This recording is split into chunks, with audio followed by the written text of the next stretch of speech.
the seeds are sown.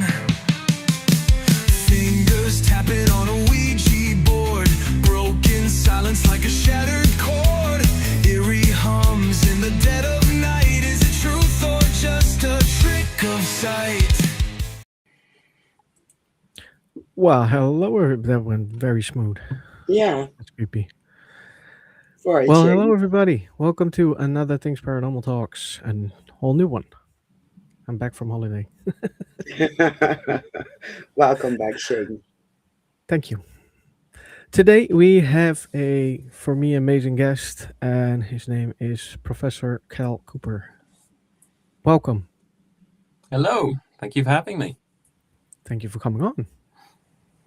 My It's pleasure. not every day you have a professor in your show. So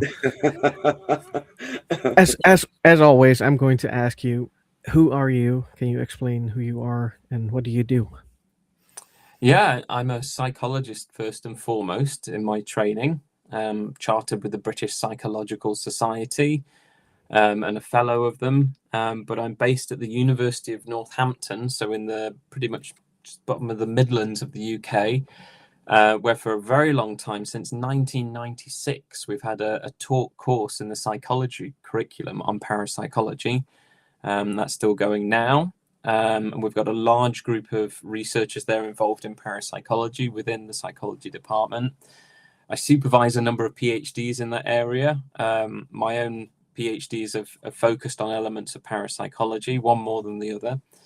And I'm also based at the Californian Institute for Human Science, where Dr. Jeffrey Mishlove and myself co-direct parapsychology education there for the master's and doctoral programs that we've got there. So that's me. That's what I do. My day-to-day work is as a psychologist, and my main focus is on parapsychology, so looking at strange experiences and abilities that people have.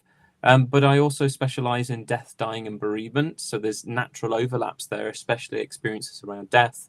And then also positive psychology, so our emotions and how we use them to our benefit, and also sexual behavior as well. So that's my main stuff. A bit of cyber psychology as well. That's a lot. Plate spinning, plate spinning, plate spinning. Yeah. My head is spinning now. You already done. You already did it now. It's all spinning around. First time. What made you go into parapsychology in the first place?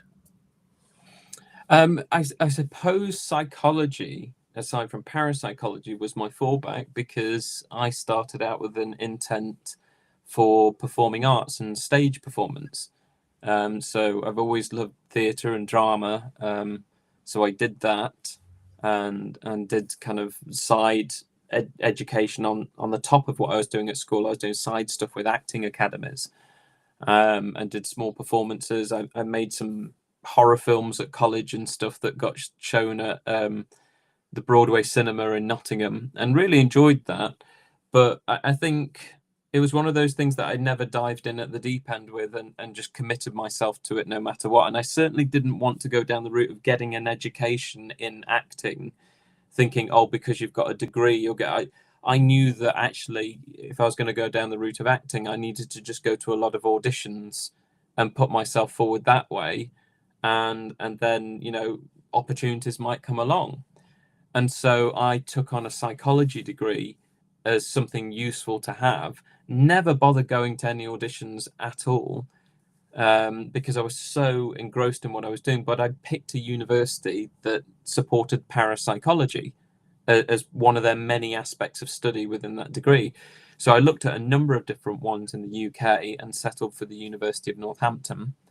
And I think I did look at a few acting things that came up, but very quickly, I think within the first year of me studying, what I was achieving in parapsychology led to media attention. I got into the BBC News, international news, for getting the Eileen J. Garrett Scholarship from the Parapsychology Foundation.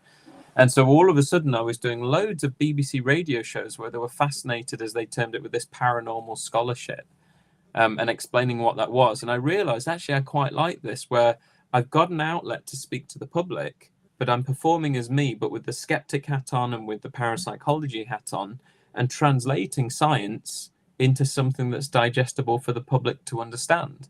So how do I explain the science of unusual experiences? How would I explain what research is being done with sex behavior or positive psychology or death studies?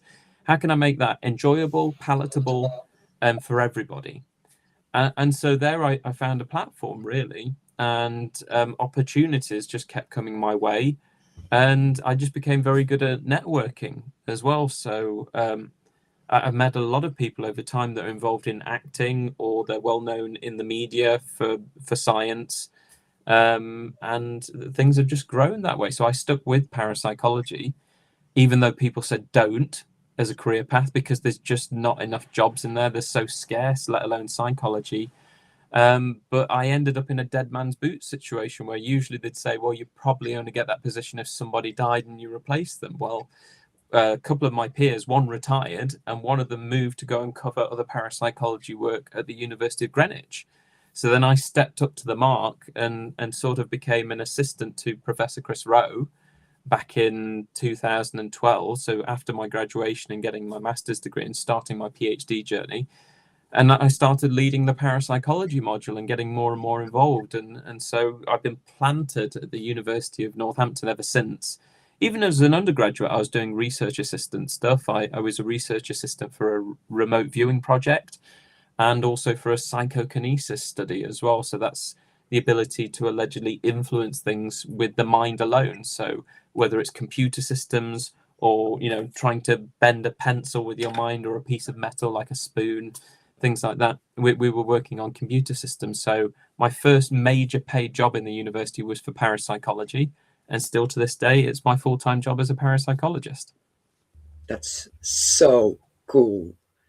Yeah, Oh, definitely. Yeah, it is. Probably sounds more interesting than it might be, but that's my job, and it's just full of books all the time. I'm more a historian than anything, or at least I feel it. But even then, I do a lot of lab research for my PhD students. But my heart belongs to the history of this and where we're going. Yeah. Yeah. How do you deal with a part like remote viewing as a skeptic person, because you are skeptic as well? I think any scientist of any field, if I was involved in geography, you need to be a skeptic. If you're involved in chemistry, you need to be a skeptic. If I was a midwife, I want to be skeptical. What am I being skeptical of, though, in those domains? The methods that we use, the procedures we use, our ethical guidelines, are they good enough? Everything that you do, you should apply some skepticism to say, am I doing this to the best of my abilities? Am I doing it well enough to protect me and the people that I interact with? Am I interpreting my data and my findings in the best way possible? Or actually, am I seeing them this way, but I'm so blinkered by what I'm doing and not looking for alternatives or thinking outside the box that actually the data is over here? And that's what the outcomes are. So skepticism is really useful for essentially critically thinking through how best you're doing things and whether you're really getting the outcomes that you think you're getting. So when we say the word skeptic, a lot of people should realize it's not just, as I suppose a lot of people on the internet would think, a debunker who goes around saying that's not happening, this isn't happening, that medium isn't talking to the dead, and people aren't seeing ghosts. That's not what a skeptic is about. That could be someone that's very ill-informed and dogmatic. And to be a skeptic, you really need to know the subject that you're dealing with. So usually a subject expert is their own best skeptic because they know what they're talking about in the first place. But working with colleagues, collaborating, and sometimes with other fields of science can help you see things in a different way. And that's why at school, we always struggle with feedback from our teacher, all the way through to when you're at university and you've got lecturers. The more feedback they give you, the harder they're working. And if you just work one by one through everything they have to say, you learn from it and you refine what you've written, and it gets better because you've just got years of experience that's directly told you what you are or aren't doing right and how to deal with it. And that's good skepticism, of that refining and dealing with it, changing your perspective and moving forward with it.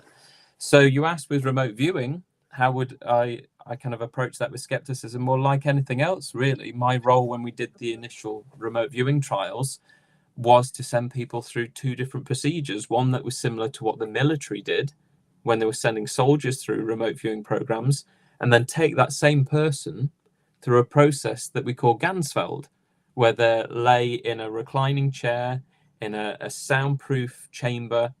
It's all dark, and they've got red light beaming down and eye shields on, and their eyes are open, and it feels like lay on a beach with your eyes shut, and the sun is beaming down, and it's nice and warm and calming, and you see a pink haze, and you're listening to relaxation music, getting you to stretch your arms and then your legs and your back for 15 minutes, and then you just listen to pink noise, just this reduced hiss, and you know that the aim is to travel somewhere in your mind and to just speak out loud and describe it, or someone, maybe if it was a telepathy study, is trying to send you something, an image of anything.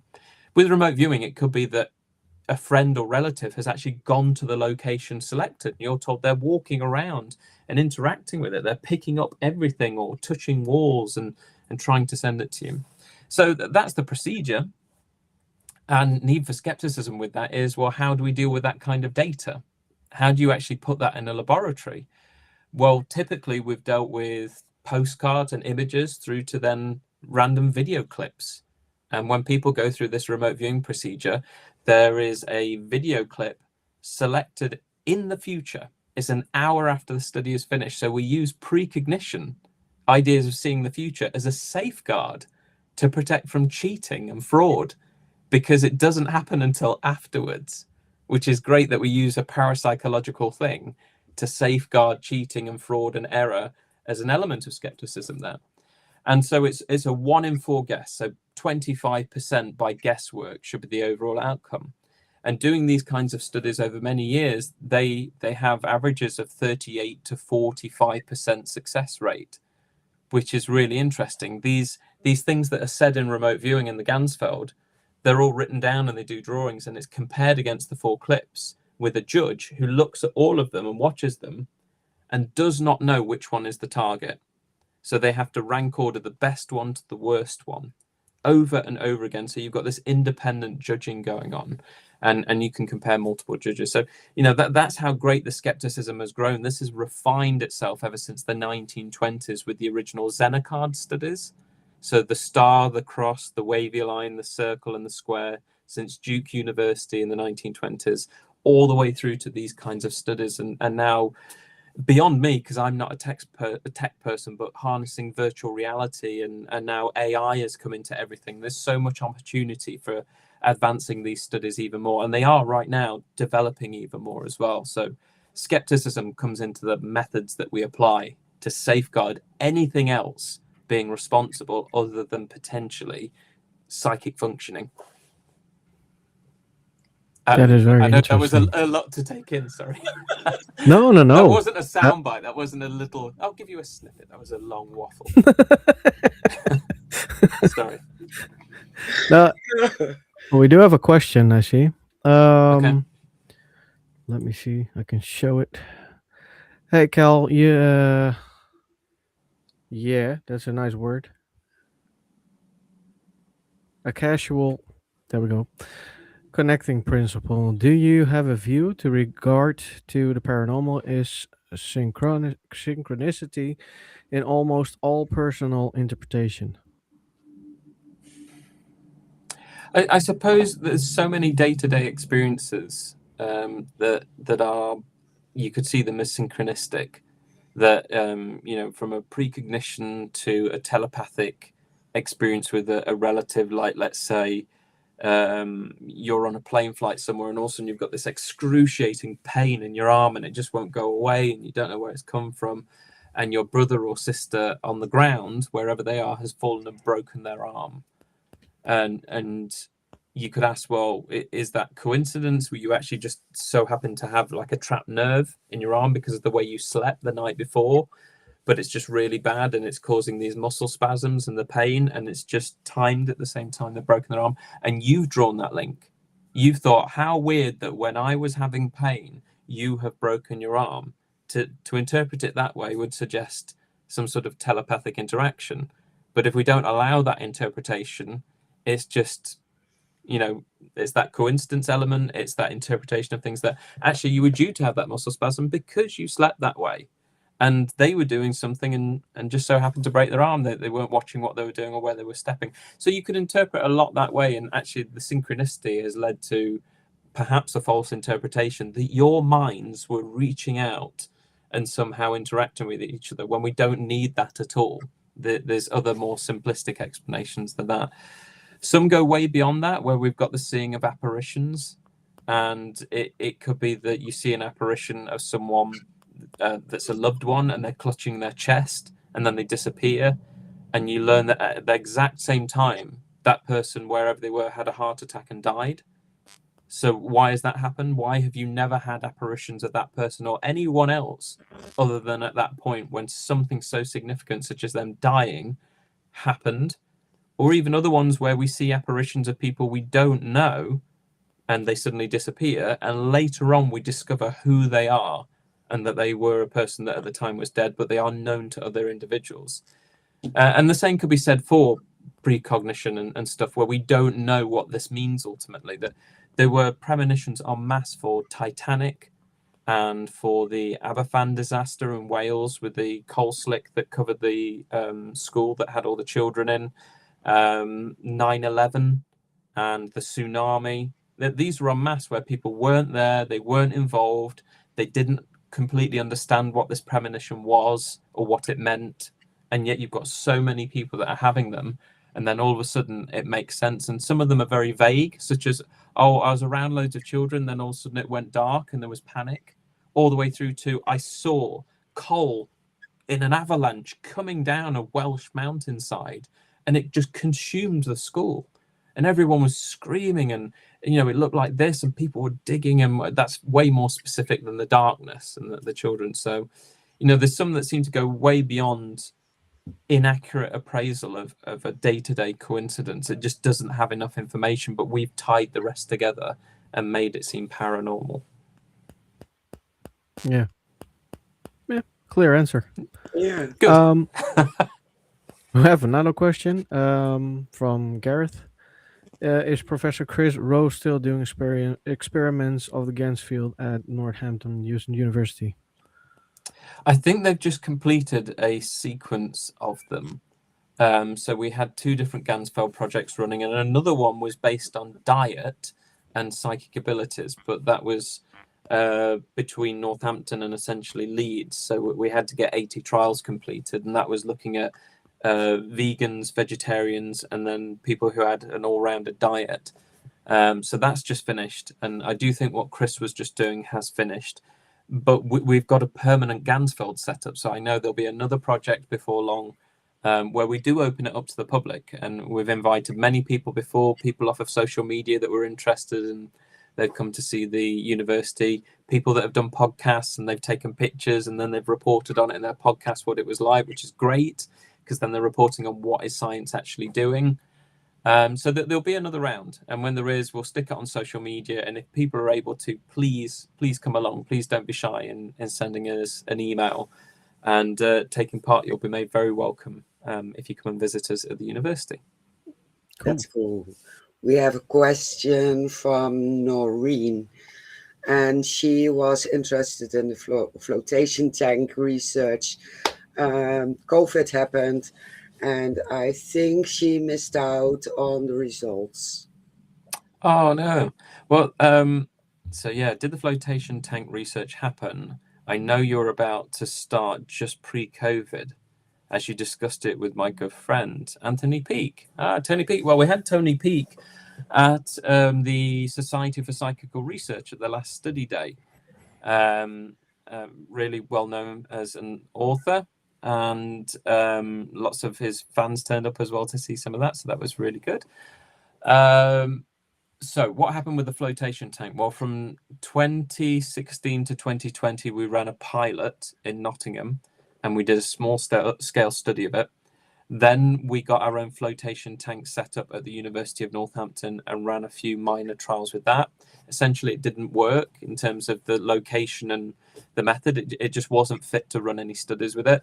So then my PhD candidate, Kirsty Allen, who's incredible at networking and getting a foot in the door and meeting people, she based herself up at Broughton Hall, the Broughton Sanctuary, and managed to work with a flotation tank company that sorted out getting this health spa facility as part of the Broughton Sanctuary, the tank.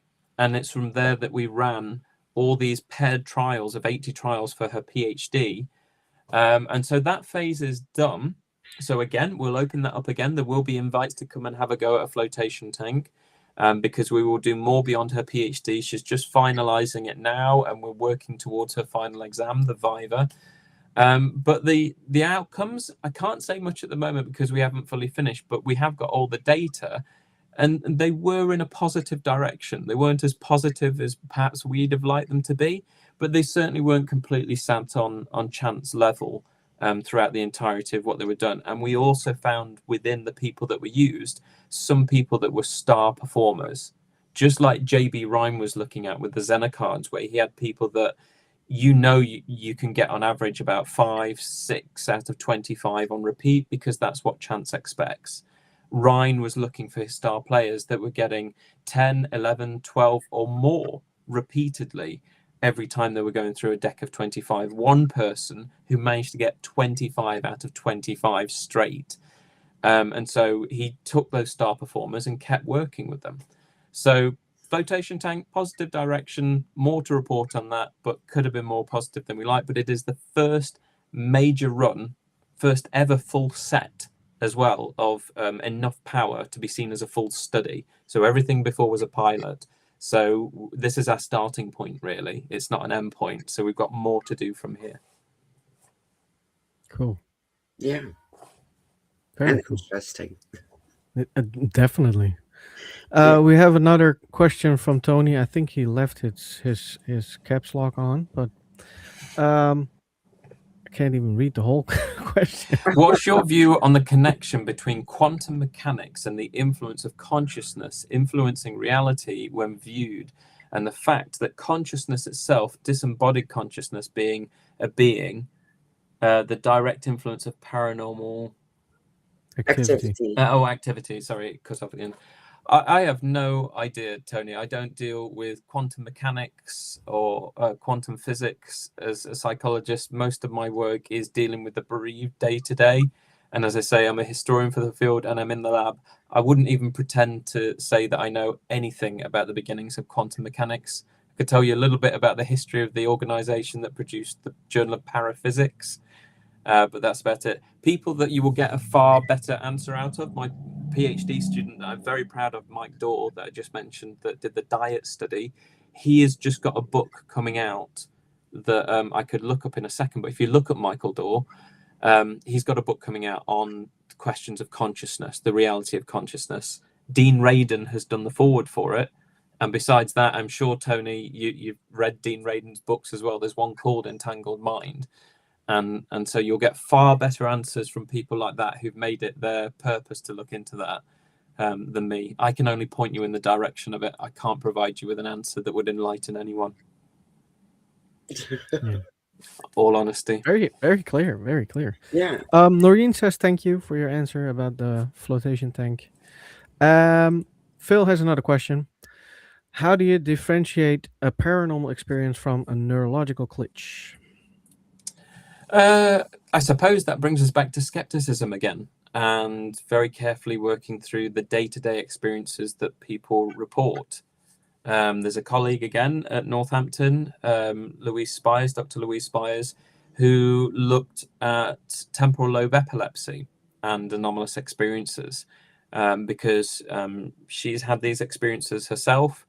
She realized in her research that these go back to ancient civilizations and documentation. There's ancient tablets that seem to describe people having essentially a temporal lobe epileptic seizure. And some of these people, when you look to ancient Rome and ancient Egypt, they were seen as people that had this direct intervention from the gods.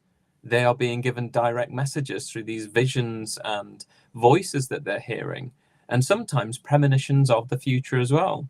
Sometimes it seems that people can unlock this when they're on psychedelic reactants, such as LSD or ayahuasca or DMT. And so we know that sometimes we can kind of insert this little key of altered states into the brain and activate something. But the difference is when people have these visions and experiences they're having, what separates it from some sort of neurological process that is either an abnormality, a mental health aspect, or some sort of neurological glitch, as you've called it, Phil, compared to a parapsychological experience? And that would be the kinds of information that are received, or whether there are multiple witnesses to it, where there's some sort of external factor and it's not just purely subjective and it's in here, it's an internal vision. So the main thing we would look for would be what we call veridical information, in that the experience has provided information through that individual or what they've picked up on that they should not ordinarily know about. It's only through investigating that what they've said or what they've seen turns out to be true, but they claim that they had no idea in the first place. A skeptical argument to that is maybe it's cryptomnesia, and that you did know about it at one point. You heard it on the radio in the background, or the television over here, or some people talking over there, or a poster over there, and it went in and you've forgotten about it, and for whatever reason in that moment it surfaced. And that can be the explanation for why children present information of a former life, a reincarnation experience, that they'll say, well, maybe it's cryptomnesia. But that presents problems in of itself in how do you go about testing cryptomnesia and proving that that is a thing. So it's only a theoretical kind of memory idea that maybe these are hidden memories that have subtly gone in and they've subtly come out again, and you've got no idea where they came from, or you're adamant that that's the case, and actually they do come from somewhere. So that's the only thing that might divide that veridical parapsychological information from a memory issue that we're not fully aware of how to test or demonstrate, but it could be the explanation in principle. Very clear. So each case, you can't just take everything and say it's this. These people over here say they're seeing ghosts. Well, it must be this. You're giving a sweeping explanation to a lot of people, whereas each and every case may be very different as to why they think they've seen a ghost, or why it seems quite clear that they have seen something. That it's not just that they think, they have some sort of corroborative evidence or witnesses to say that they had. So what's going on there? Yeah. And it's also an interpretation of your brain. If you see chaos around you, you try and make sense in your brain of the chaos. So, what did you see a ghost or? We forgot one question from Andy. What's your view on EVP research outside of pareidolia? Andy, and thanks for the follow recently. I saw you on Facebook. Thank you so much for that question. That one I quite like, because even though I've not been involved per se in EVP research, I have written on strange telephone calls.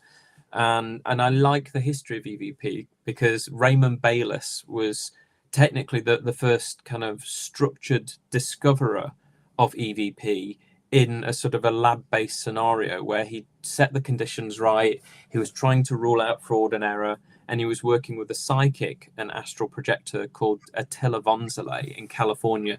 They'd essentially made like a soundproof studio, and they got the reel-to-reel recorder, so the big tapes that we had like that, and you had to take the film off and knot it and attach it to the other reel so it would pull over as it was going around. And big clunky machines as well when you clunked the dials to turn them on and off. But they were great, and they have actually got a lot of good audio quality on them. And they were recording on brand new. The cellophane came off, so it was a brand new reel.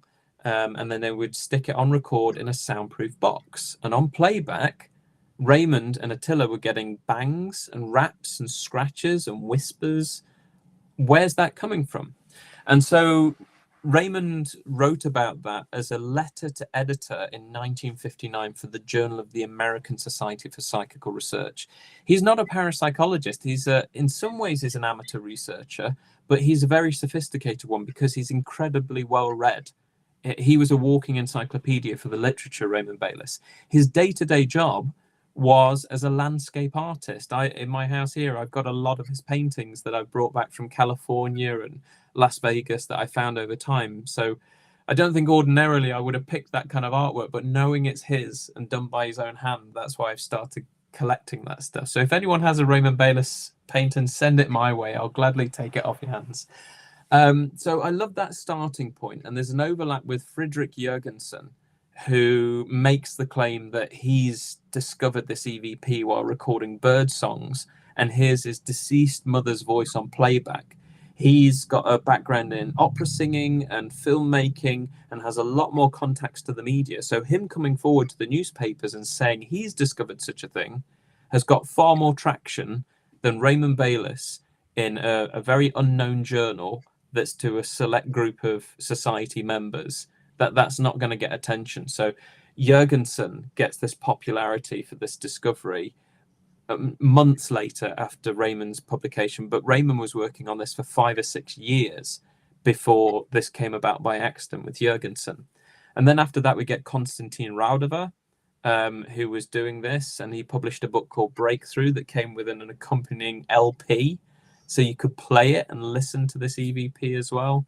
And then there's a long history after that of people trying different things, scholars being paid to do this for a time. David Ellis got the Perrott Warwick studentship through Cambridge University. So for 2 years as a student, he was looking into the psychology of electronic voice phenomena.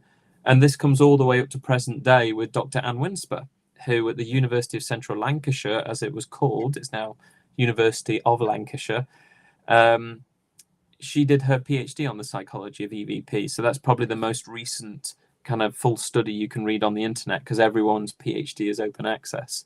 So in the book Paracoustics that I edited with Steve Parsons, there was a whole chapter I wrote on the history of EVP. I remember it took me a whole summer, and I'd laid out on a dining table all these different articles I found on EVP, and I tried to put them in time sequence order. So I've given a fair overview of what happened in the history of from Raymond Bayless and a little bit before to where we are now. So I quite like that quirky discovery and background research of EVP and parapsychology that certainly wasn't at the forefront. Parapsychologists generally weren't interested, but it's very much of parapsychological concern and a bit of physics and engineering. You know, where are we getting these voices from on a blank tape when recordings in a soundproof box? And I don't mean our modern day ghost hunters with a dictaphone in their hand, a digital recorder, walking around asking questions. That's chaotic. That's going to produce all kinds of audible anomalies and hearing things you think you're hearing when you're not. So auditory pareidolia. I mean, that's messy, really, really messy, and that's bad methods. You know, when we talk about skepticism applied to something, soundproofing everything, protecting the recorder, and then on playback there is something when you've exposed it to nothing.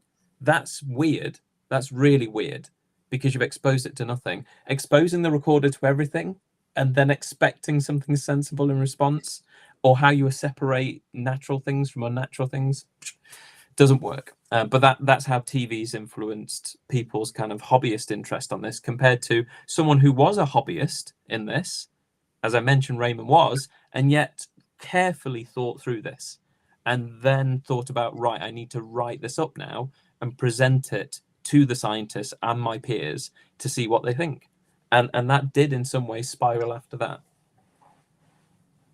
Yeah. Sorry, that was long-winded again. That was a No, lot. No. It's completely fine. Yeah, and interesting, and many people should hear this because they are all doing the TV imitation of taking EVPs. Yeah. Mm-hmm. It doesn't work. No. Absolutely. You mentioned a couple of books. Well, Yes. Yeah. How many did you write, actually? Well, my first ever one off the back of articles was Telephone Calls from the Dead. And that is, it's like a volume 2 to Phone Calls from the Dead. I wasn't very imaginative with the title, clearly. I just added teller at the end. But it's a second study. The first study from 1979 looked at 50 cases and analysed them. I looked at another 50 cases and analysed them.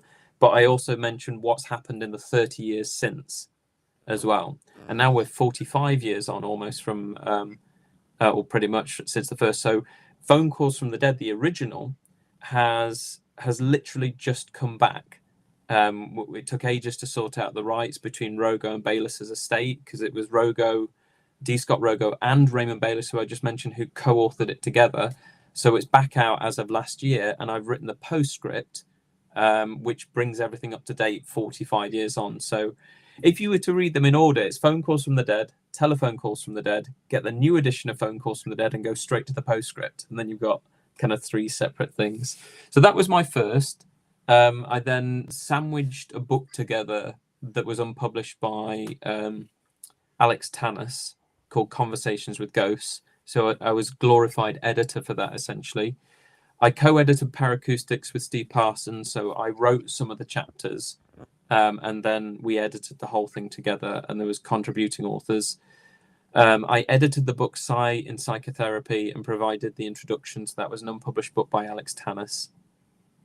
And I think that's it at the moment. I mean, I've done a lot of forwards and postscripts. I've done a forward for Paranormal Cornwall. I've done a forward for Haunted Castles of the UK with Roland Rotherham and John Mason. I did a forward for Psy Wars by Craig Wheeler about Ted Wikipedia and the battle for the internet. Right now I'm working on 3 separate book contracts, and I've had requests in today for me to review research papers, my day-to-day job and stuff, and I've said no. I'm learning to say no. I can't do that. I'm not doing a forward for this. I'm not doing that. I'm not reviewing this. I need to get these books out because it's been a long time since I single authored anything like that. I do papers all the time, but I need to be working on more books because I enjoy public interaction. I enjoy this. I love going out to places and actually doing public talks and stuff. And I've got so much to write. I've just collected, you can even see down there, there's notes on the floor from things and all things I'm working on. I need to put it together and advance some of the stuff. I should have written far more books than I have by this point, but I've just been so busy. Day-to-day universities just get so chaotic. And look how much the telephone has influenced me over time. One of the lamps that I've got over here is a telephone. Oh, Wow, I like that's it. With a cool. spooky woo. I like it. I like I've got it. telephones everywhere. It's just become something that's dominated my life ever since writing that book. Yeah, but And I that's hate mobile amazing. phones. I hate mobile phones. I hate using the telephone. Yeah. Ironically. I know the feeling. Yeah, you do. We have another question. Psychology uses the term boundary thinness. What would you say are the cognitive setups that make a person more receptive to sensing things outside baseline reality? Well, a number of things, Phil. You're going down a very complex route of questions, but one of them we mentioned earlier was psychedelic reactants. That could open up additional awareness to things. Another one is different personality types could be more receptive. We have a thing now called the highly sensitive person scale that we use quite a lot. We've used it in positive psychology. We use it now with the flotation tank research, such as it tells us a bit more about openness to experience. And sometimes the opposite of what you expect. Actually, the people with more anxiety and sensitivity to engaging in something get the more out of it than you expect, rather than being closed down to it. But the analogy I compare that to is the person who's always the bag and the coat holder at theme parks. Actually, if you force them to go in line, if you bear with them, if you just encourage them, they will get far more out of the ride than you, who is a veteran roller coaster rider. That they will get more of a buzz because the adrenaline's higher, but realizing they're safe and nothing's going to go wrong, and it brings you right back to where you started, and it's a rush, that endorphin hit. You get more out of the experience, and more's being processed. Another thing as well, our main principle for psi and psych-conduciveness is altered states. And Chris Rowe has written on this quite a lot. He has an excellent chapter in a book by Matthew Smith, who I've just been speaking to before this call. Matthew Smith did an edited book on essays in parapsychology and psychology. And Chris Rowe has the chapter on psi and altered states. And when we look at all aspects of altered states, from the Gansfeld to meditation to things like the flotation tank, to day-to-day things. There's a psychologist called Malay Csikszentmihalyi who wrote a book called Flow, The Psychology of Happiness. And when you're in day-to-day rhythms of things, washing the pots, engrossed in a favorite television program or a radio program or music, or doing something that's very routine, like driving the car and running a typical errand, you're normally in a state of flow where time passes by because you're so locked into what you're doing. And you go, oh, goodness, I didn't realize it was the time. When you're that engrossed, usually that's a nice, conducive state in which for a spontaneous thing to happen, or in the lab to get some good results, because we've got someone into either they're lost in what they're doing, they're so consumed, or like with the Gansfeld, they're hovering between being asleep and awake. We've got them into the hypnagogic state, but we've kept them there. They're not quite asleep. So if we tweak things, if we create an altered state of consciousness, it's somewhat similar to these day-to-day elements of flow, and we seem to get good results out of that. So Phil, I hope that answers your question, because I think that really is that thinness between being completely engaged in day-to-day activities and not having an experience, compared to one actually coming your way and noticing it. Yeah, I think it was very clear to me. It was at least. Yeah. And he says thank you, so I think it's a clear answer. In the meanwhile, we had another question from Keith. Could EVPs be bleed over word or sound from a parallel dimension? I think with my skeptical hat on, we just want to stay very clear from that. I mean, that's like one of our last resorts of thinking about it. Now, if I was a physicist, I'd probably be more open to that idea when we don't know what's going on, when we can't find a conventional explanation. So one of the vice presidents of the Society for Psychical Research is Professor Bernard Carr, and he was one of Stephen Hawking's students.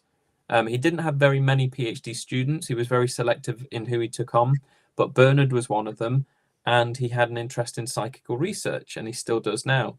And Bernard has even edited a book on multiverse, so hyperspatial models, and has even written in his presidential address about the 10th and the 11th dimension, and all these multiple dimensions beyond our third and fourth dimension that we're somewhat familiar with, all these other potential dimensions playing a role. Maybe that's why sometimes people see apparitions of living people, ghosts of living people. Maybe we've just stepped in and got a glimpse of a reality where someone was going to do something, change their mind, but it still played out briefly. And we got to see a glimpse of that before it drifted off into a reality we're not involved in and we can't see.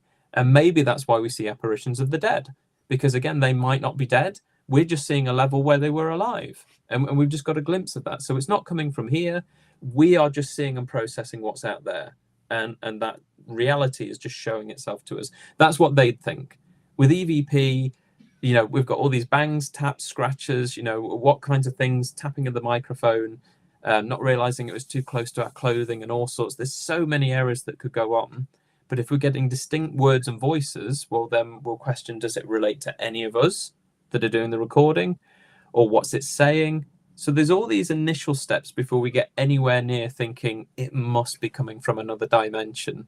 That's way over here, and we want to be here and stay there for as long as possible and look for the least amount of explanation needed to explain it. Otherwise, we'll just get too far away. And sometimes a parapsychological one might be here, but most of them will be here. There'll usually be a conventional explanation not very far away. It's called Occam's razor. I mean, this is the principle. So that skepticism razor, that you've got an onion, and onions have many layers to them. And you can take a razor blade, and if you were slicing the onion, you would take razor blade slithers, very, very tiny slithers. And you just want the least amount of those is usually the explanation, the correct explanation for what you're dealing with, rather than going through multiple layers. If you go through multiple layers, you've got to justify each one, why you're cutting over the next and the next, because you're saying, well, there we are, but that doesn't apply. There's another layer. Doesn't fit either. Doesn't explain it. There's another one. So we can sometimes accept a few layers, but we've got to justify it. Yeah, Yeah, very clear. absolutely. Finally, I can ask my question. there's gonna be how did you start doing or getting interested in parapsychology or the paranormal in that case? Yeah, I suppose that's a sidestep from how did I start, because I suppose with parapsychology I needed an interest in it, and I did. So while I was doing all that acting and performing arts, we would go to the local library in town during school days once a week. So they would walk us down the road and we would go to the local town library. And I was in very small classes. There was like 12 people in my class, and I think I was one of 5 boys in the class. And we would always go to this one section where we knew there were books on Fortean phenomena, so after Charles Fort. So there were books that would talk about Bigfoot and the Loch Ness Monster and UFOs and stigmata and all these strange paranormal things, through to ghostly experiences and ghosts caught on camera.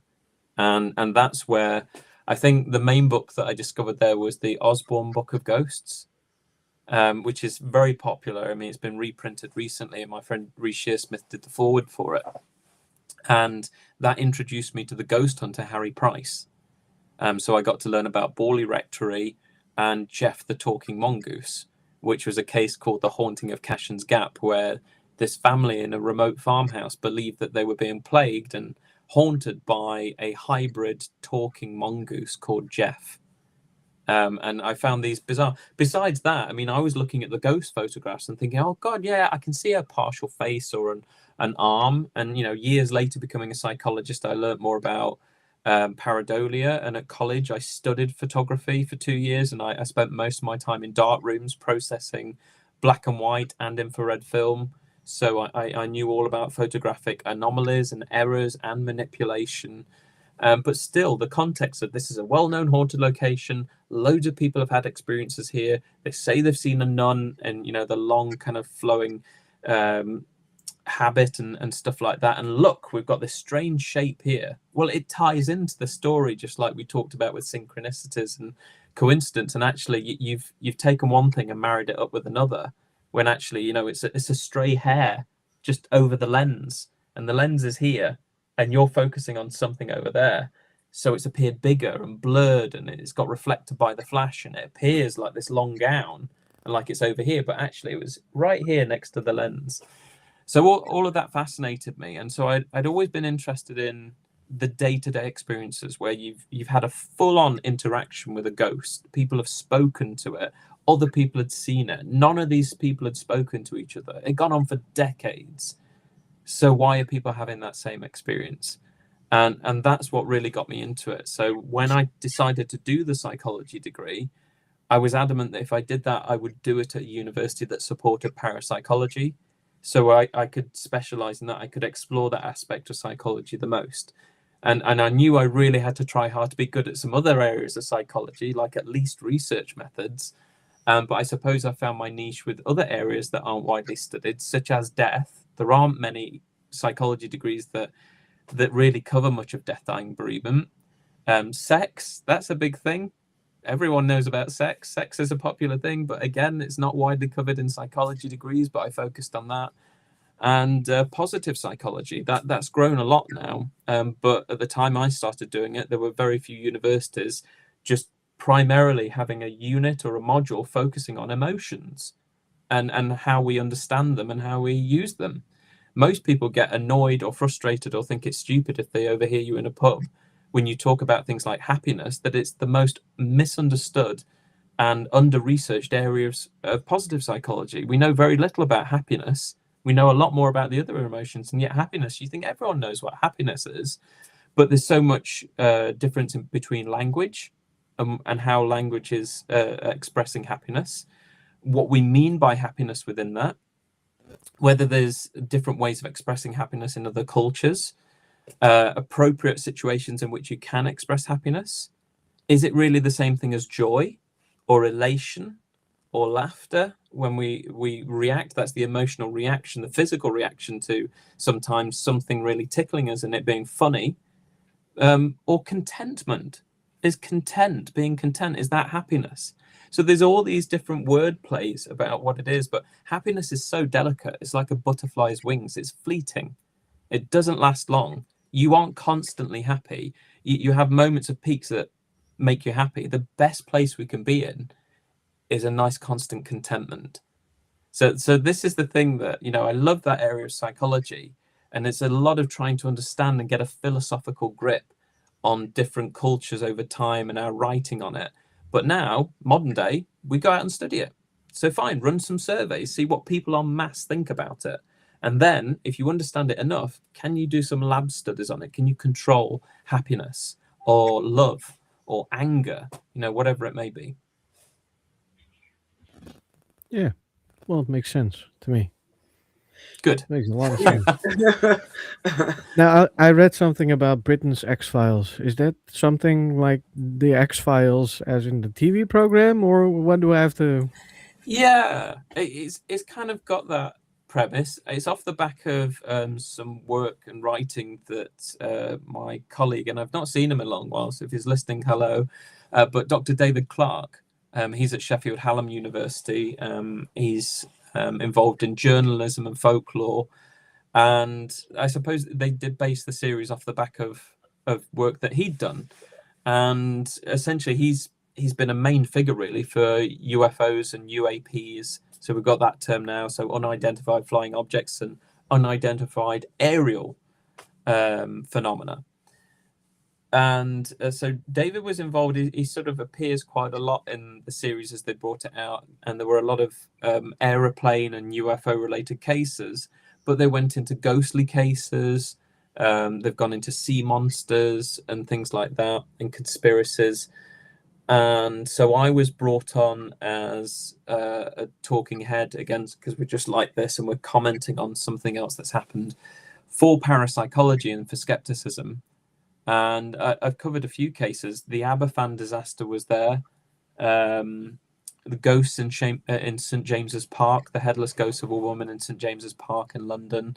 Urigella, I don't think we've covered that yet, so there's more episodes coming out in September. So the series isn't finished. They've just cut it in two, left a load of months, and there's another 2 or 3 episodes to come. And I did a few more cases. I can't think what they were. So this is the first series that they've really spread out.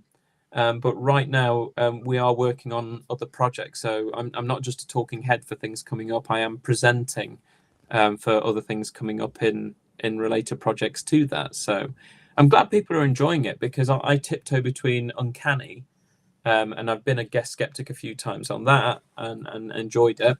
But I've got colleagues that are far more involved in that. They constantly have Dr. Kieran O'Keefe as their main skeptic and figurehead for that.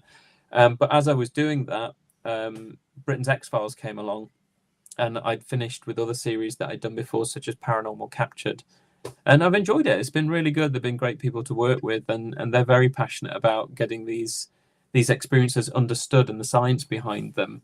And I love it that where you've got something historical, they'll either find archival footage on it to show people what happened at the time, or they'll recreate it with actors as well, so the audience can really get an idea of what once took place. And these are genuine experiences at the very least that people say they had, and therefore they have genuine consequences, regardless of whether we can understand what really went on or not, whether, let's say, it's paranormal or not. It's the fact that these were real experiences to real people. So what did it do, and what do we know about them? Yeah. Yeah, exactly. Did you study also abductions?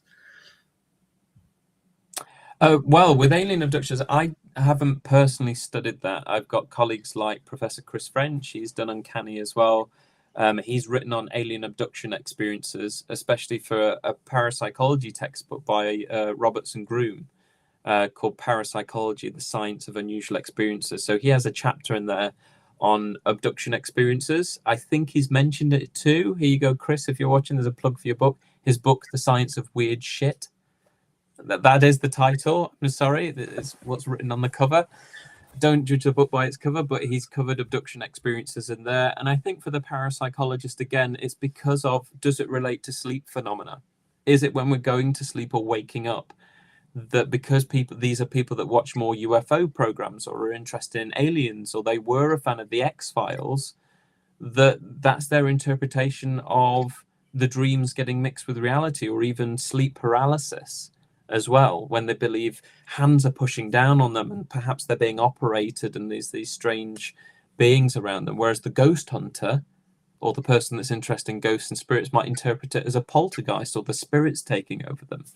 So there's interest there. It's not something I've personally written on, alien abduction experiences. I've got an interest in it because, again, D. Scott Rogo, who wrote Phone Calls from the Dead, I'm his biographer, and I've delved into a lot of his work, and he did 3 books on this. He did one that had 2 different titles, but it was Alien Abduction Experiences or UFO Abductions, and they just switched the title.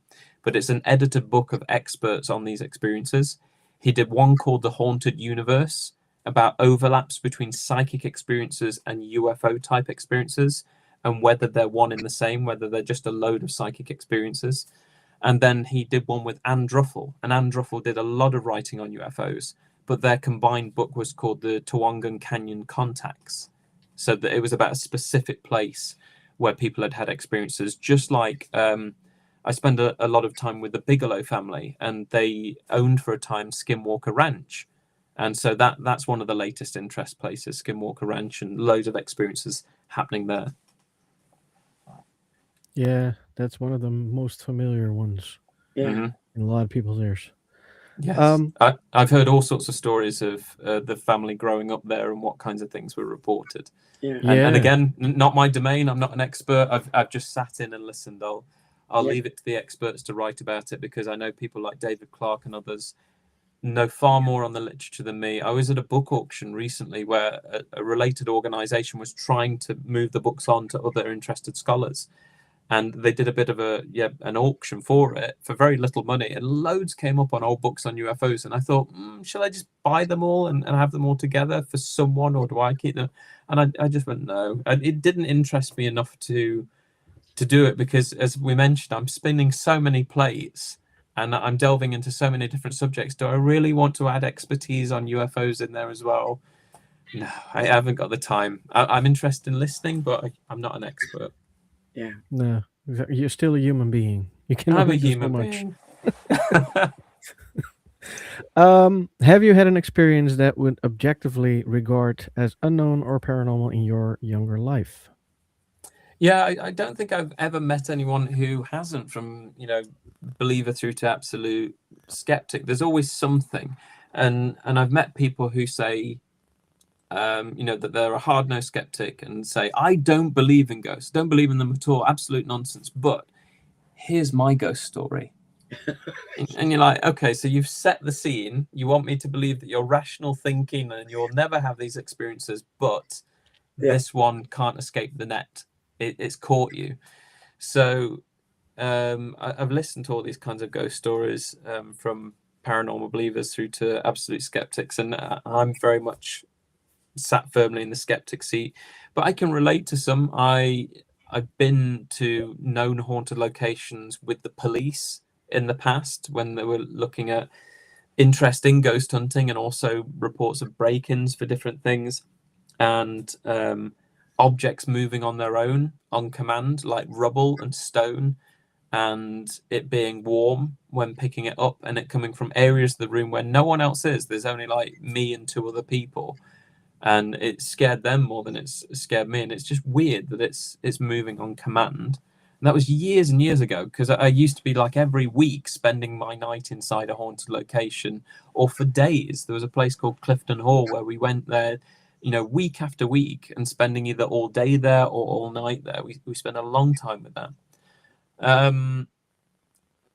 And then I suppose there was another one where, the only one that really stands out was, I must have been about 11 or 12, and I had this really strange dream, but it was very clear, of being stood in a queue, a line with my mother, and she's taller than me at the time, and it's semi-lit. You can see everything that's going on, but the light, you're clearly inside somewhere. It's not great lighting, and there's loads of people lining up for something. And in the dream, I look ahead thinking, what are we queuing up for? And there's a load of black London taxi cabs cut in half, like in the film Herbie, where the Volkswagen Beetle splits in 2. It's just the back, and there's loads of them just doing this. Made no sense to me. I hadn't got a clue what that was. I think I told my mother about it as well. As she came to wake me up in the morning. And a few weeks later, we go down to London with one of her ex-colleagues. My mum's a retired midwife, and it was with one of her retired midwife friends who'd moved down south. And she brings her son along as well, who's a little bit younger than me. And we decide to go and see some of the attractions in London. And we go to the planetarium. Now, if you go to the planetarium first, you can then buy tickets cheaper by going straight into the next thing, which is Madame Tussauds next door. So we got the whole package. We didn't just do that. We got the lot. So we see the planetarium. We go straight through into Madame Tussauds, and we see all of that. We see all the general celebrities and royalty. We go through the Chamber of Horrors, and then we come out. And then, without paying anything extra, there was an option to do a little bit more of the tour or leave. And we decided to do a little bit more of the tour, and we queue up for it. And it's only when I'm in the right place at the right time, saying certain things to my mother, that all of a sudden the conversation seems too familiar. Deja vu. I've been here before. And I realized this is from the dream. This is the exact point in the queue where I was in the dream. It's not a very well lit room. There's loads of people queuing for things. What are we queuing for? And I look, and it's a ride. And the ride is to sit in the back of a black London taxi cab and then be taken on a further tour of waxworks in that way. But I thought, well, that's not aided me in my survival or anything like that. It's not helped me. I've not averted disaster or it saved my life. It's very, very mundane. But I never saw any advertising for it. I never had any interest in Madame Tussauds. I'd never seen any magazines related to it or anything on the TV. You know, someone might argue cryptomnesia. Clearly you have, and you've forgotten about it, and it's come up. But it wasn't just kind of an idea of it. I was in the queue speaking about a certain thing to then realize I've done this before. This is the dream from 2 weeks ago I told you about. What are we queuing up for? Oh, the Black London taxi cab. It's a ride. So that was the weirdest one. It's the strongest one by far. That was very, very strange. So that's the only one I can relate to. And most people think that someone has got into parapsychology because of an experience. I would argue I didn't, because that rock stuff and the movement of objects and stuff was long after I was involved in parapsychology that I got to see that stuff. And that one dream precognition really didn't play on my mind or interest me. I just thought, oh, well, it happened. Interesting. Yeah. Maybe I'll learn more about that when I study psychology. But I forgot about it for years until I started kind of reflecting on parapsychology and stuff like that, and realized that, oh, that memory's not gone away. That was such a weird thing. And now I realize where it sits. It sits in these many other premonitions that people have had, where they can be day to day and they can be mundane, or they can be really big and save your life if you act on them in the right way. What about you guys? Did you have an experience that triggered interest, or did your just general interest then make you realize an experience was perhaps unusual? No, mine triggered my interest.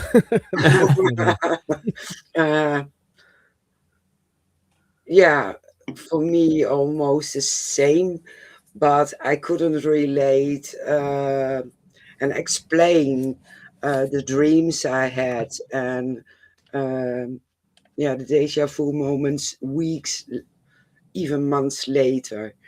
And we also have a small course in parapsychology. It's not a universal study over here. It's just a course. And I try to explain those dreams for myself, but I can't. I really can't. Who is the course run by? I might know them if they're involved in parapsychology. I have to look up his name. Oh, okay. Yeah, I completely forgot it. Titus Rivas. He's a Dutch. I know the name. the name. Yeah. Yeah, and it's interesting, but it didn't explain everything. So If you're still in touch, tell him I said hello. I will. I still have him on Facebook, still friends with him. So I will send him a message. You said hello. Good. Absolutely. Everyone knows each other in parapsychology pretty much. I just want to say it's a small world. It is a It small world. is. Yeah. It is a small. Well, let's look at it in context. There's probably about 250 to maybe 300 at a push parapsychologists worldwide. Most of those might be retired. Another large proportion do other things that they're contracted to do, and the studies they do in parapsychology are a side interest. I'm one of the very few that is fortunate that pretty much every day this dominates my work. I'm dealing with PhD candidates working on parapsychology studies. I'm collecting data on parapsychology. I'm writing on parapsychology. I'm talking on parapsychology. I'm at a public event on parapsychology, or I'm in the media doing something on it. That's very, very fortunate that, through my kind of idle persistence of doing something people said don't, when I actually want to do acting, I've actually landed here and generated a living from doing this, which is really, really fortunate. But even so, people get in somehow, and everyone becomes very known to each other because of conferences and seeing each other year on year, and you know who to reach out to. You need this sort of belief scale. Well, I know who wrote that, I know who can tell you all about it. Boom, you're in contact. Who did that haunting investigation? Oh, that was so and so. Well, let's put you in touch, and everybody knows each other. It's very handy. It is, definitely. Phil is very rich on questions, I noticed. Yeah, well done, I Phil. love it. You go, Phil. So Let's see. did Jeff run rings around Harriet or Nandor Fodor? And did you see similarities with the Enfield case? With Harry, so if we remember, Harry went to Cashin's Gap on the Isle of Man first, and he'd gone there with Richard Lambert, who co-authored the book The Haunting of Cashin's Gap with him. In all honesty, Richard Lambert was the main author of it, and Harry kind of came in with editorials for it, and Harry kind of gets the main name for the book. It's very scary. You know what? I'll show you an old copy of it because I've got it here.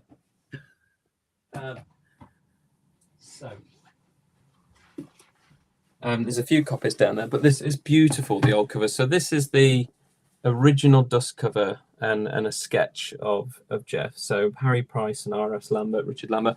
And in recent times, they've done this beautiful, I've forgotten what publishing company it is.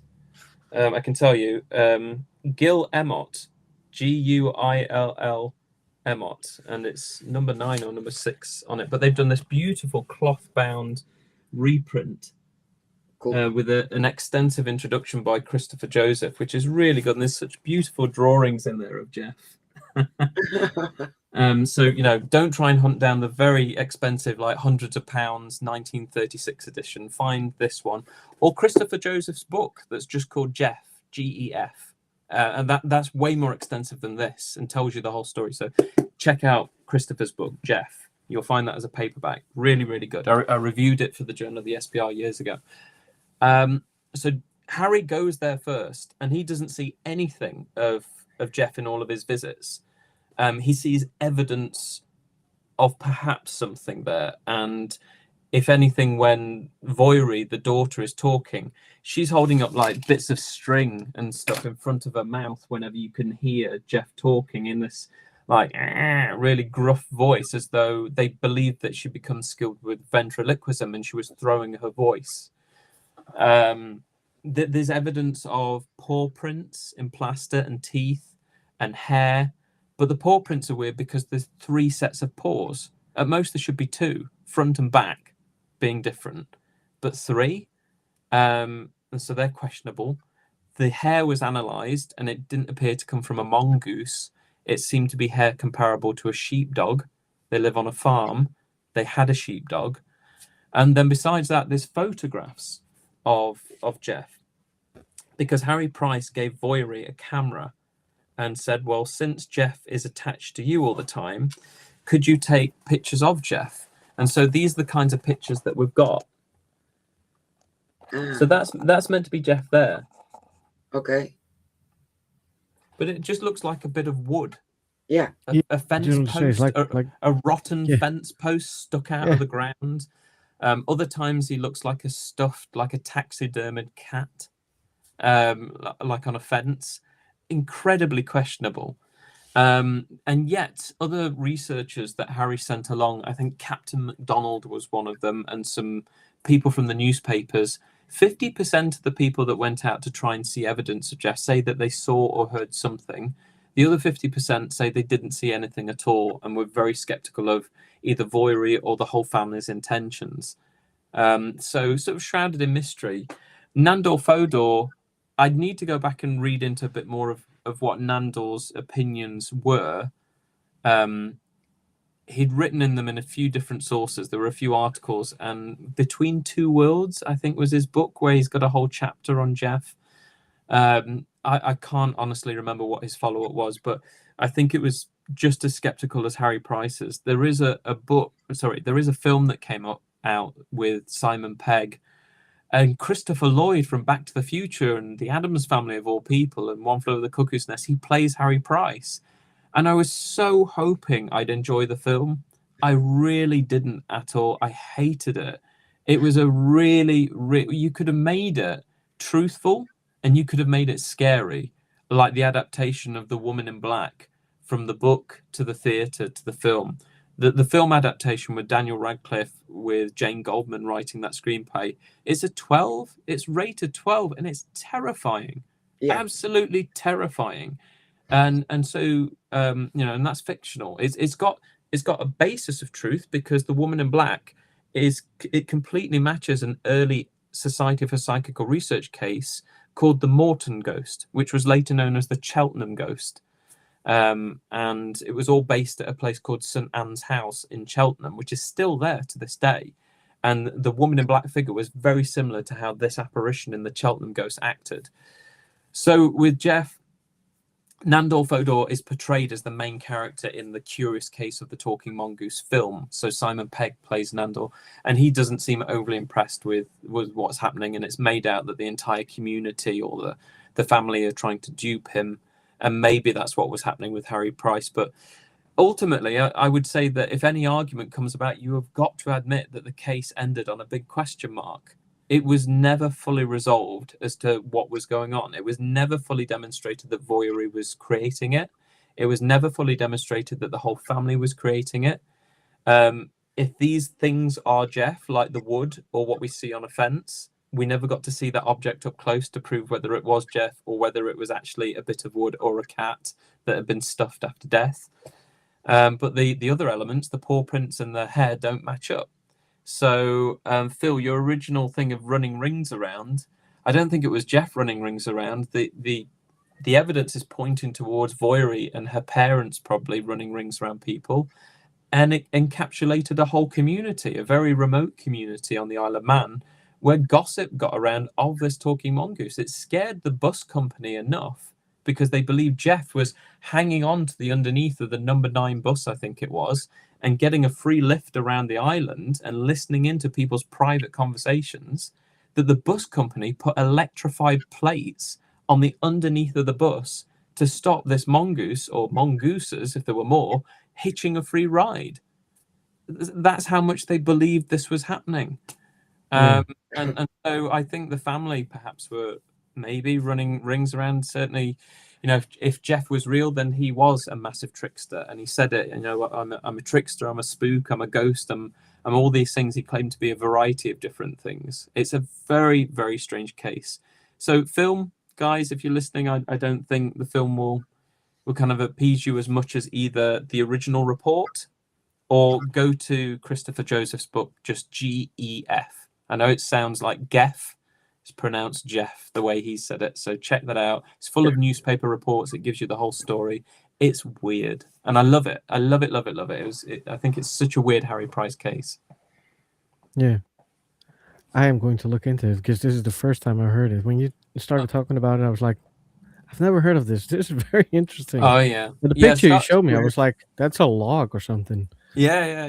Get it. Get Jeff. Get Jeff First by Christopher Joseph, and then I can send you an email. I can make sure you've got a link to getting this lovely. It's beautiful. Not many things come out as a cloth-bound book anymore, but I think it honors the scarce original now really, really well. So yeah, this will tell you in detail everything they did and what happened. Cool. That is cool. Yeah, I really have to look into that. Phil says I have the original. He has the Christopher. Yes, I've got this one. I've got four of them in this house, and one of them belongs to a colleague, Dr. Kate Cheryl, so she's going to get that very soon. But I own three of them, and Christmas Ghost by Harry Price, which is very scarce. Cool. But it doesn't surprise me. I see all the books behind you. And it Oh yeah, Yeah. there's a few. does not surprise me in one bit. I like books, but you topped me.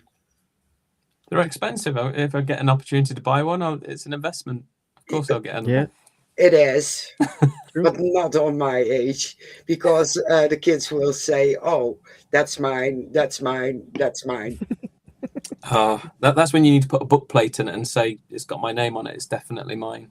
Yeah, for sure. I've started doing that more because as people I admired and was really good friends with in parapsychology have died, sometimes I've ended up with books of theirs, or they've given me their ones they don't want anymore. And they had a habit of having stickers at the time saying ex libris, and it's got their name on, or their own handwriting.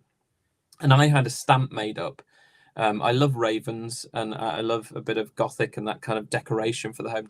Downstairs is very dark and gold and black, and got a few raven models and bats and stuff like that. But my book stamp, if anyone ever sees it, it's beautiful. It's got a raven on it and some flying in the background, and says Ex Libris, my publishing name, Callum E. Cooper. And it says, black is the raven and black is the rook, but black are the knave who steals this book. I love it. It's a nice Cool, little stamp. cool. Wow, that is And very so cool. even with my old ones, I've stamped next to these people that are long since gone now, and I'm next to it. And I Yeah. just love this idea that whoever gets this book beyond me after my time, they'll see who's owned it over time. And I like that. I think that makes That it is more cool. valuable, knowing that it's had a history and it's been in the hands of different people. Yeah, Oh yeah, definitely. absolutely. Do we have time for the last comment? I'm looking Go for at it. you. Yeah, sure. It's from Noreen. Shall I read it? Yeah, go ahead. I recently met up with Anthony Peake, so Tony Peake, we mentioned him earlier, and his wife for coffee, and asked him if he knew how the flotation tank research went, and he said he would ask you for me. I can tell him no longer needs to now, as I've had the question answered. Well, there we go. I'm pleased, but Noreen, please watch this space, and especially if we put out a call out, because you'd be very welcome to come to Skipton in North Yorkshire and have a go with the flotation tank. And we'd love to get Anthony up there. I don't know if he's been to Broughton Sanctuary. We've got there's an event actually coming up, if I quickly look at it, going on at the Sanctuary from, let me give you the dates, the 26th to the 30th of October. It's the Science and Consciousness Weird Sci event at Broughton Sanctuary. So if you look that up or go on my Facebook and other outlets, they're selling tickets now. And it's between the Weird Experience Lab, the Monroe Institute, and the Sci Games. So that's happening right now. So look it up, and hopefully anyone that visits will get to see our flotation tank set up there and get to meet Kirsty, who's been running it. So she can take your names and emails for participating in anything in the future and enjoy the sanctuary. It's a beautiful location, wonderful people, so relaxing. It's got a health spa facility and a pool and everything, incredible food, and you'll just meet some really nice, like-minded people from all kinds of walks of life and science. Cool. Absolutely cool. cool. Very cool. Yeah. Cool. I think we're finished. I think we're through every question right now. Yeah. There's only one question left. Cool. If people would like to follow you, where can they follow you? I've been trying my best. They say if you want to do well on Instagram, do 3 posts a day. I can't keep up with that, but I'm trying my best. Are you trying? I mean, I'm trying. I tried. I gave up. I'm going to have to Facebook. do some silly video of something that suddenly gets 1 million followers because it's me falling down the stairs or something like that with some silly music behind it. I don't know. But I'm doing that. So I'm on Instagram, and I think it either says Professor Cal Cooper, or usually the handle is at Callum E. Cooper, which is, my books are usually in that name, and it's how academics typically write their names to distinguish yourself from another Callum Cooper. And there are other scientists with Callum Cooper as a name, so the E, my middle, is in there. a lot of my public work, everyone knows me as Cal, so it's there. But you'll find me as either Cal or Callum E. Cooper. My website is callumecooper.com. It's undergoing a reboot, so my website manager's working on it right now.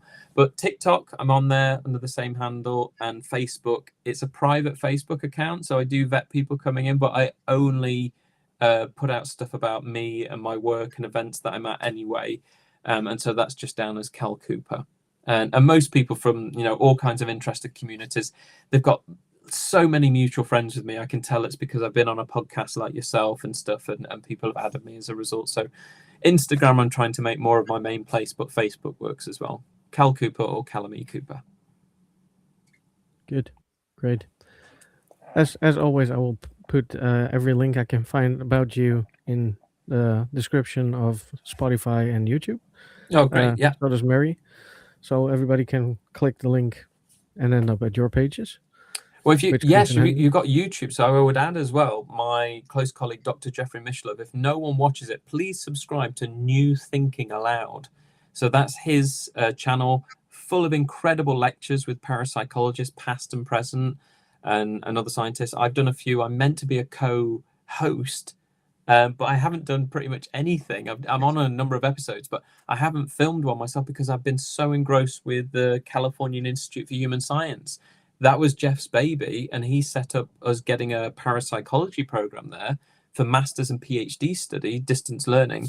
And I've become the main person at the controls doing that and pushing all the buttons. So I've been engrossed making sure that's up and working. And, you know, I'm teaching tonight from 11 till 1 a.m. With Jeff. But I hope to get more involved with New Thinking Aloud again in the future. So even so, I'm associated with it. Check out New Thinking Aloud. It's like a free course in parapsychology. If you have not got the time to study parapsychology or the money to, you know, go through some CPD course with, you know, someone that's known in parapsychology that's teaching it, or even through to master's or PhD study, just watch New Thinking Aloud and pick a topic, pick a person, and watch a lecture. And it will lead you to books, lead you to all kinds of books that you can buy and read. Cool. Yeah. Cool. Very cool. Sorry, Phil. He asked were there similarities to Enfield with Janet. Sorry, I missed out that second part of it. I'll just quickly say it was like any other poltergeist case in some regards when there's a family involved, in that a lot of the skeptical commentary around it, and also what we see in various documentaries, would suggest that the kids are running rings around Maurice Grosse and Guy Playfair. But we have to remember, when you read the book, This House is Haunted by Guy Playfair, which is only a quarter of the full extent of reports and files on that. There's so much more in the SPR archives, that the house was sometimes empty. They'd sent the family away and stuff still happened when it was empty.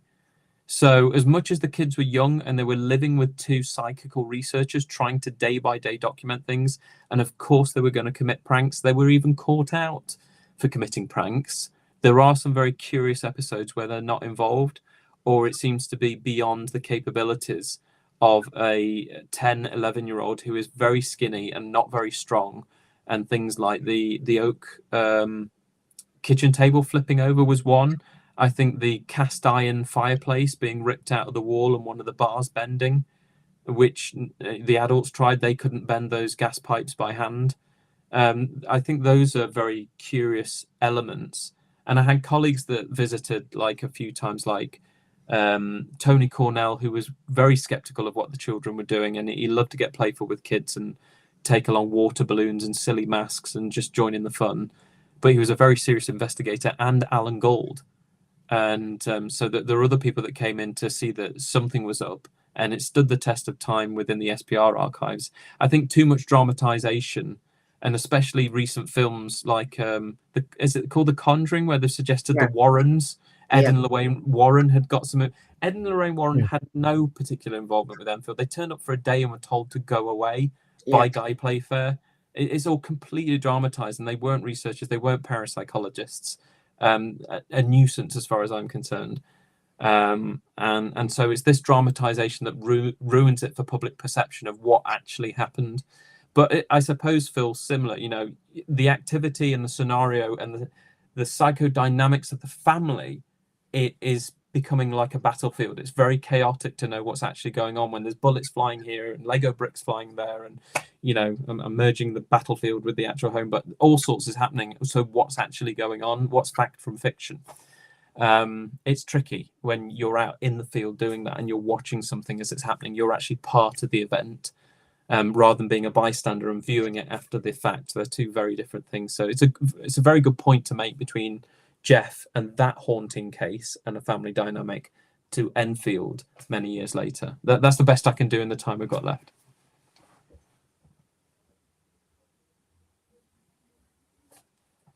Yeah, there's all sorts going on. We could do a whole episode on stuff like that, but that's my brief summary.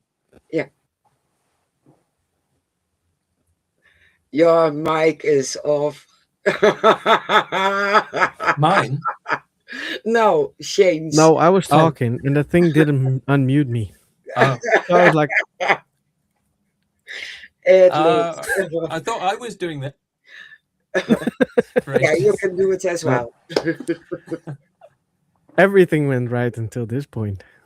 Yeah, a blue pie. Always something. What I was saying when my mic was still muted, that means you have to come back and we have to make an all new episode about that topics. Yeah. Oh, yeah, there's all sorts. Yeah. When we've got more on the flotation tent, that'd be great. I've got to film this TV series coming up, and we can talk about what that's about when I'm allowed to say about that. There's so many things we can talk, and I'll tell you what I'm up to, and you can decide what you want to talk about. Oh Very yeah, sure. cool. That would be amazing. Yeah. Definitely. I'm loving the Ghostbusters stuff in the background, by the way. Thank you. Thank you. That's my sweater, but it was too small. Didn't fit me. But it was the I always last like- one, and I was like, I need that one. I've got one that's kind of like, it looks weathered, like on the side. You know when Ghostbusters 2 starts and the car Yeah. needs some repairs, and it's dirty and it's fading. I've got a slightly like it's had some time on the t-shirt, but it's made like that's my favorite one rather than the crispy clean logo as they started. But I always liked, because I grew up with Ghostbusters 2, just because my mother had recorded it off the TV, but without pausing between the adverts. So I remember watching this 2-hour long Ghostbusters 2 because it had every commercial of Heineken beer and car adverts to Peter Gabriel singing Sledgehammer and instant mashed potato adverts with the robots. It had everything of the time in 1990. And I just always remember that symbol with the ghost doing that. And so that for me was my Ghostbusters symbol, because I didn't have a recorded copy of the original Ghostbusters. So I watched Ghostbusters 2 far more than I watched Ghostbusters, the original. Yeah. Happy memories. I love the pink slime in that, and the mood slime, and the courtroom scene by far, with the fact that the judge is so arrogant and not listening to anything they've got to say, especially when it's bubbling over. I love that. And then the Scaleri brothers in electric chairs going, happy memories as a kid. I used to put a backpack on, and the straps that dangled down to tighten them, I used to pretend they were the plasma gun, and just any backpack would become a proton pack. That was fun. And again, that I loved this film, but I love many other films. So that did not influence me in the slightest in getting to parapsychology. That became very much a serious science, whereas I didn't see Ghostbusters as one and the same thing. I just later on things clicked with me saying, oh yeah, I see that connection now, but it's not what got me there. It's just I love that as a separate thing. Yeah. And appreciate the overlaps. Yeah, exactly. Well, Kel, thank you so much for joining us. It has been amazing. My pleasure. It's good to meet you both. Good to meet you as well. Yeah. Definitely. And hopefully we will see you again. You will do. And thank you for all the questions from everyone. Some really tough ones there as well. And some nice familiar cases that I'd not thought about in a while. So thank you, everyone. Yeah, do follow me on social media and check out the books, especially Telephone Calls from the Dead and the new Phone Calls from the Dead. It's back out, guys. So you've got the full story again. It was very scarce to get hold of. Yeah, it was amazing. Yeah. Well, you said thank you already, so let's us say thank you as well. Thank you so much for interacting with us and joining us tonight. As always, we're going to go into back, and I'm going to end with a little bit of music, and then we stop the live, and we will see you next week. No, Wonderful. Friday. We are live again. We Are we are live? back on Friday, and we have a special guest. Yep. put it also in the events on our like page, but we managed to get Jeff Conco in from Ghost Adventures, so join us. Yep. Same time as always. Yep. Yeah. So that's it. All right. Thank you, everybody, so much for joining us, and we will see you Friday. Bye Bye bye. bye.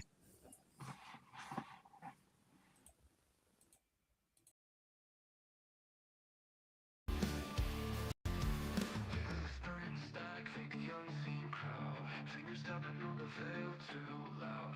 Voices from the cracks in the floor. Shadows bending where light won't go. Chasing truth in a haunted show. Are they real or something more?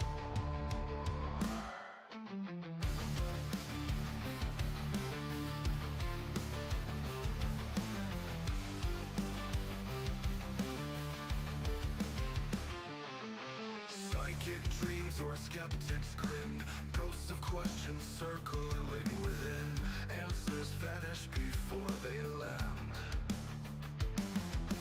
Investigators with their tools in hand, talking to the dark like it understands. Spirits rising from the sand.